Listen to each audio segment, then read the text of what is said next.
Beard all organized. Get it straight and pretty for everyone. All right, we are live once again. A few minutes late for those that saw the post that we were going to go to Central Time, but one of the great things about doing these with Eric is that we get a chance to talk a lot, and we tend to start off our live sessions with him and I just catching up, which ultimately puts us 10 minutes behind because we like talking to each other. So in this session, we're going to talk about how organizations can help prepare for chaos and prepare for making decisions. A lot of this is based on some randomly congruent posts that both Eric and I made over the course of this week.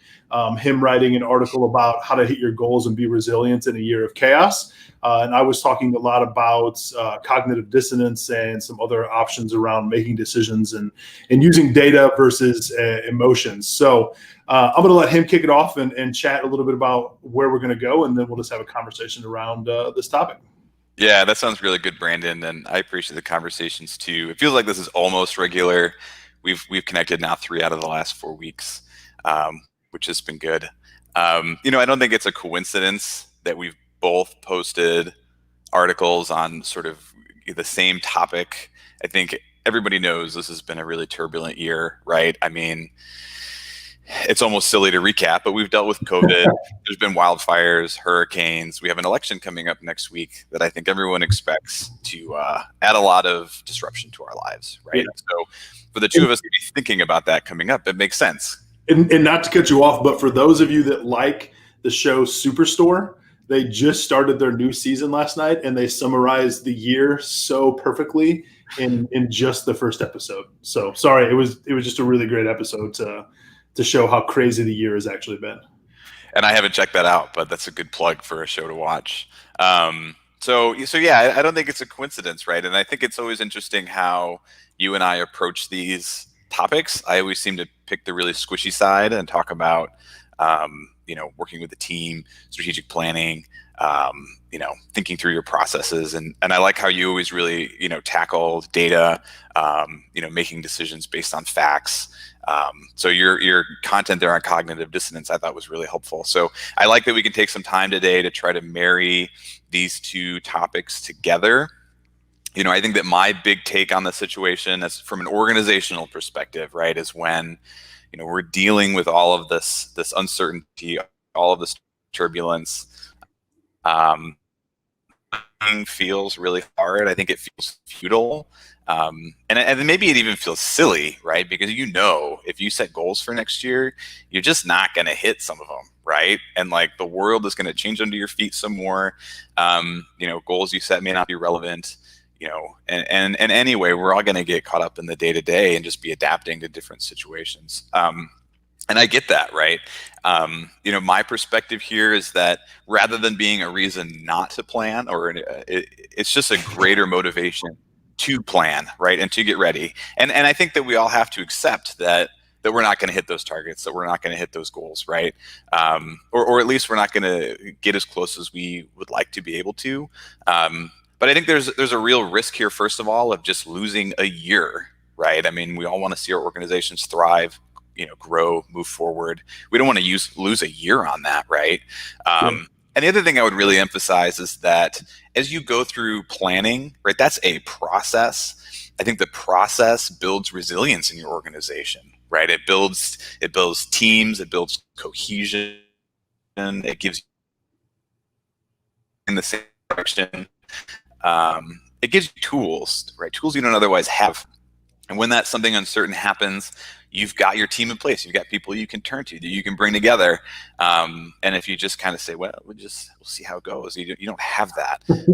So, I mean, that's just kind of my take in broad strokes, right? But I'm interested kind of in your take. How do data play into this decision-making process?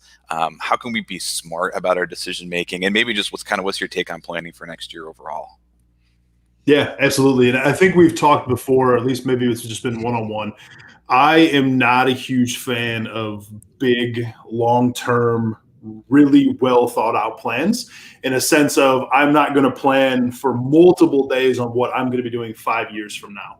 I'm going to say I would maybe like to be at this juncture in my business 5 years from now. But outside of that, there's entirely too many unknowns.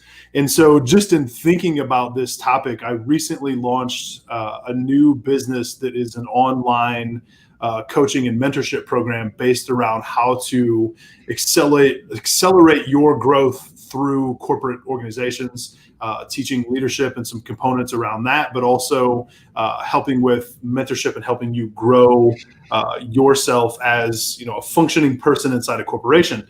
But in doing that, I could have spent an entire year even planning out all of the course interview or all of the course program stuff that I wanted to create, then going through and planning out all of the marketing and then planning out all of these things.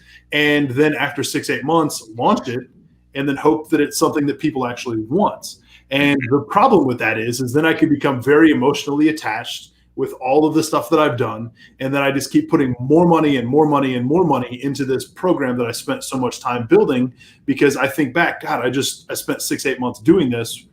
It has to work. But in reality, the way I approached it was I knew the market I wanted to focus on, which is my plan. So like my year plan or whatever, I know I have a market that I want to focus on, and I know there are people in that market that I want to help.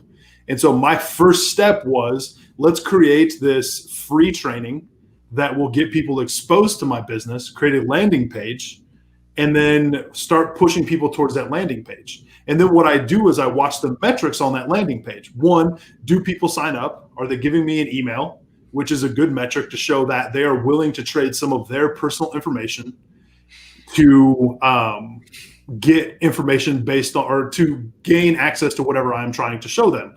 And then from that, it's, are they watching the video?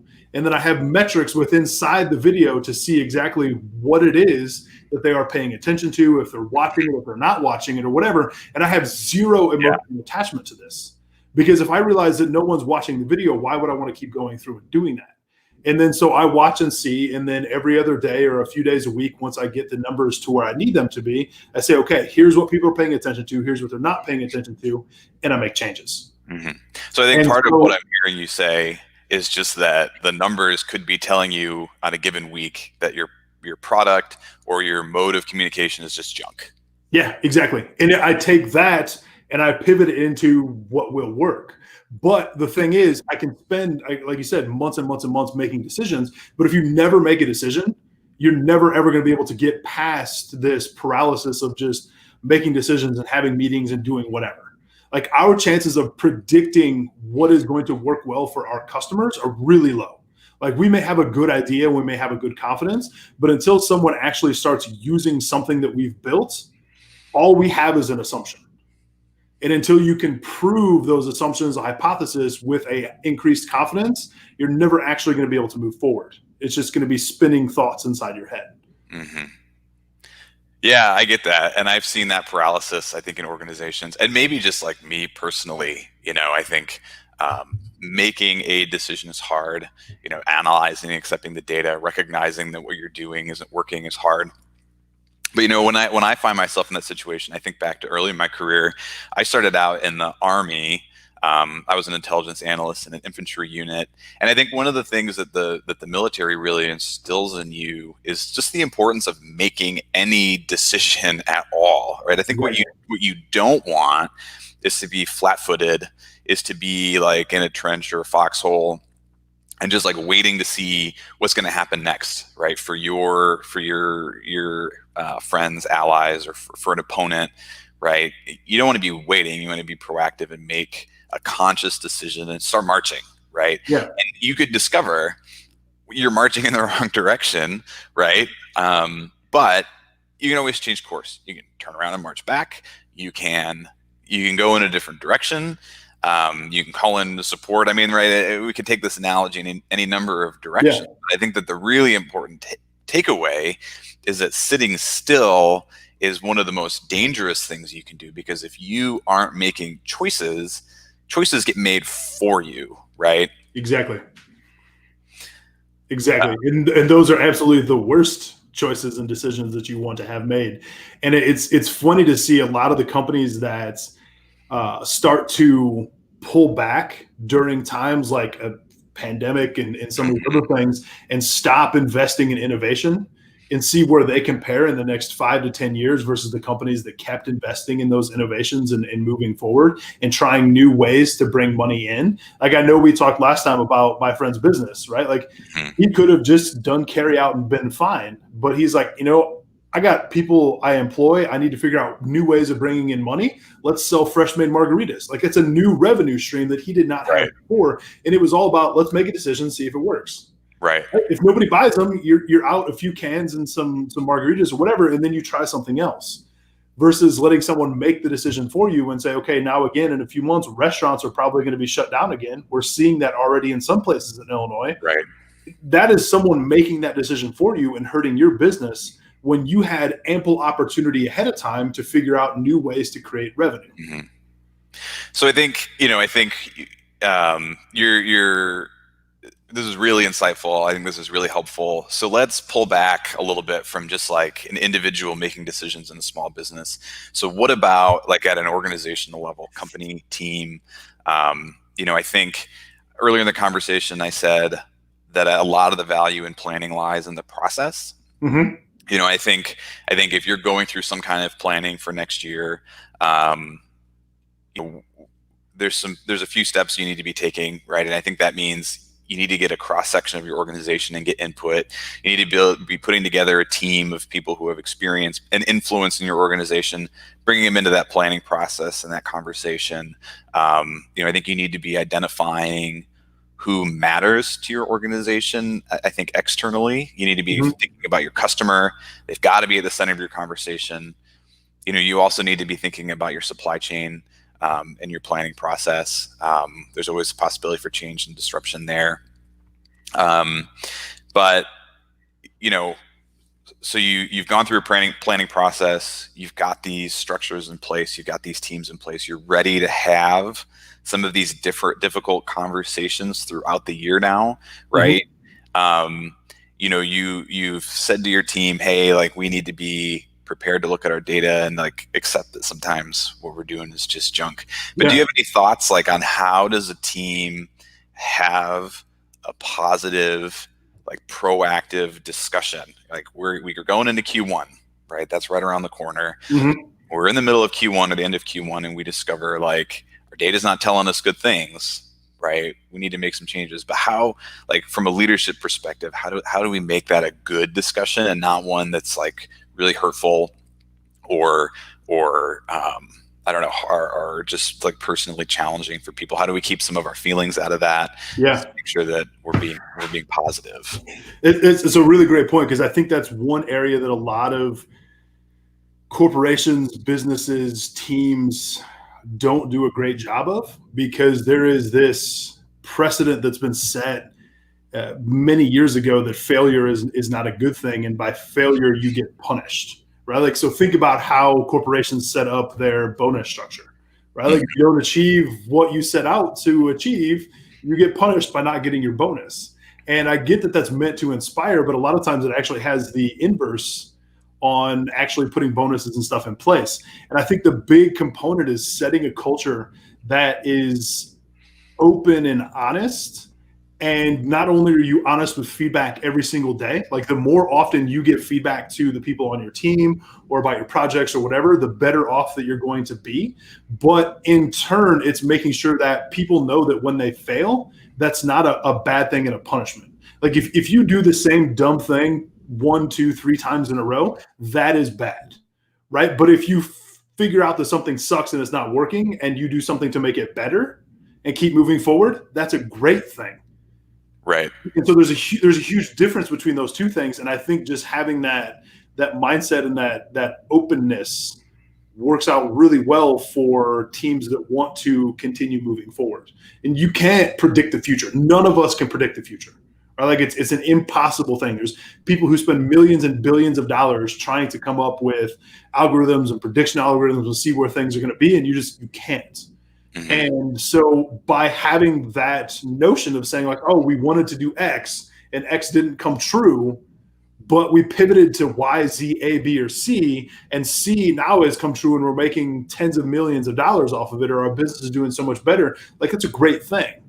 It shouldn't be this emotional attachment that we're going to do X, and X is going to be exactly what we do, regardless of how good or bad it doesn't, move forward. Right. Yeah, and I think I think the one of the pieces that's often missing from some of these conversations is that is the customer should be at the center, whatever that customer looks like. If you're a business, the folks who are buying your product, if you're a nonprofit, the people that you're serving in your community or wherever. And I think that where feelings get hurt, egos get hurt, is in believing that the product decision are about you. And it's really not. I think that if you have a good conversation about your customer, you're going to be a lot more successful, right? It's not like, hey, Jim, like your initiative here isn't working. If the conversation is, hey, like our customers as much as they need our product or we recognize it can benefit them, like they're not getting it, right? And they're not getting our message. So, what do we need to change, right? Keeping that customer right at the heart. I think that's important. Exactly. I could not agree any harder on any topic or conversation that's ever been had. Just because it's something I think that's missed. And it's exactly that, where people get attached to them being a sponsor of a project or something along those lines. The money has been devoted, and they then realize or feel that their employment, their employment record, like all of these things, their career is on the line if this doesn't go well. Mm-hmm. But in reality, like how many of us have actually been a part of a project that has from start to finish gone exactly how we planned and hit every single deadline? Mm-hmm. Like, the answer is 0% of people. And it's sad that we get so attached to something going so well. Mm-hmm. Right, exactly. So I'll disagree on one thing you said at the beginning of our conversation, which is you said you don't believe in, or at least you're not enthusiastic about really like long range planning 5 years from now. Yeah. So I will say I agree with you in that that's not something we need to do every year. That sounds really painful. But I do think that I think looking out 5 years, 10 years even has a lot of merit in one area specifically, which is just imagining what's going to happen to your industry, right? Yeah. So we're in turbulent, uncertain times. We can reach some conclusions. Like some of our industries just are not going to be the same, right? So like athletics industry is not going to be the same. Like gyms are not going to work the same way they did before. So, I think that one piece that's really valuable and actually I think is probably fun for your team is to just sit down and think about where's our industry going right now? Like what's going to be big in 5 years? And not necessarily saying our 5-year goal is to have this % market share. Although, you can do that, right? It's good to have things to aim for, but to really just imagine, right? Like where are things going? What are people going to need? How are things going to be different? What's the landscape going to look like so we can prepare for that? And like I said, I think that can be fun. Yeah, no, I would agree with that portion of it in doing those things, because there's a lot of convergence of technology that's happening. There's a lot of changes in the sense of how even people feel comfortable being around other people now, which I think honestly has been a great thing, because it's going to help expose where we have been lacking in healthcare and preparation for people who maybe have affected immune systems or all these things that they actually get to participate in day-to-day life. Like I think a lot of those are really being pushed higher on the agenda for a lot of places, which has been great. But I like what you said. My thought of 5-year planning is we're going to go through and we're going to put together a budget on how much we're going to spend on each of these different initiatives, how much money we think to generate, like all of that. Like it's maybe nice, but I want to more look towards, like you mentioned, blue ocean type stuff of where could we be in 5 years, and then maybe put some research initiatives around that versus saying like, here's exactly what we're going to do in 5 years. And here's all the money we're going to have and all the money we're going to spend. And we're going to have 10 billion employees. Like you can't predict any of that. Yeah, you can try, but I think if you do, you're going to be wrong. And maybe that's just a part of the process too, is accepting that you're going to be wrong. And it is just thought provoking to think what's going to happen to our industries, right? What does PPE look like in the manufacturing industry in a year? Yeah. We think about earplugs and steel-toe boots, but right, what's going to be different there? What's going to happen in healthcare? What about in cybersecurity, right? What are the emerging threats going to be? Where are we more vulnerable now than we used to be? Right. I mean, athletics I already mentioned. The list goes on and on and on. So it's just very thought provoking, I think, and interesting. And there's, I think, some good thought leadership coming out too that folks can look for. My last thought on this conversation, we're running up on 20 minutes, is that there's a really critical piece of your planning process going into next year, which is doing a skills assessment in your organization. No organization is ready for everything, and to be ready for every possible contingency would be really expensive and silly. Right? You can't invest resources in that, nor should you want to. So I think it's really important to do a skills assessment, see where you guys are strong, where you're lacking, and then find outside vendors in advance. Have a short list of folks that you can work with. Whether that's legal expertise, and maybe most organizations are ready for that. But what about like in your communications department? What about crisis communications, right? How are you going to engage your stakeholders and be really effective and get the right message out to them? Yeah. When you need just like an objective take on a situation, who are you going to bring in, right? If you need somebody to help you interpret your data, like you talked about, right? Who's going to do that? Or get that short list of vendors put together so that when you got to pick up the phone and call, you're ready and you're not sitting there like, oh, we're in trouble. Yeah. We need to find somebody that can help us. Like, you got them on speed dial and you're ready to go. I think that's really, really important. I would agree, because the start of the new year starts for most companies the dumb financial process that everyone goes through, and whatever. It's like, hey, we got a bunch of money to spend, and everyone's like out the gate trying to spend all their money because they know 2, 3, 4, 6 months down the road the company's going to be like, nope, we're putting a cut on spending and you don't get to spend anything anymore, because that's how budgeting apparently works. It's really stupid, but that's a different topic that we can discuss at a later time. But I agree, that short list I think would be fantastic, because not only one will that give you a leg up on the competition, it's going to give you a chance to actually get some of these consultants and outside help in the door, because they are also going to be getting a lot of phone calls from a lot of other people. So yeah, that's right. And in some cases you may pay retainers. I think that's fine, especially this year. This is the year to pay retainers. And I think that maybe this is where business is going to go in general. Why would you hire somebody onto full-time staff and pay them benefits if you think you're going to use them for 3 months out of the year, right? Moving more towards a gig economy. I think that this has got some long-term merit too, to just kind of get used to this as an organization. I think it'll pay big dividends this year. And I think that, 5 years from now, right, to revisit that little point about long-term planning, I think it's something that we're going to need and use more. Yeah. Cool. Well, I appreciate the conversation again. I know we're at our slightly over 20 minutes. Every time. We're getting better, I think. Maybe not so much. Either way. For those people that are watching live, thank you for joining. For those that are watching this broadcast afterwards, which I know a fair number of you do, because most of you are probably working right now, don't get a chance to check it out live. We appreciate it. Feel free to post comments underneath the video if you have questions, have some feedback, whatever it is. We will greatly enjoy to interact with you. So again, Eric, appreciate the conversation, and have a good rest of your day.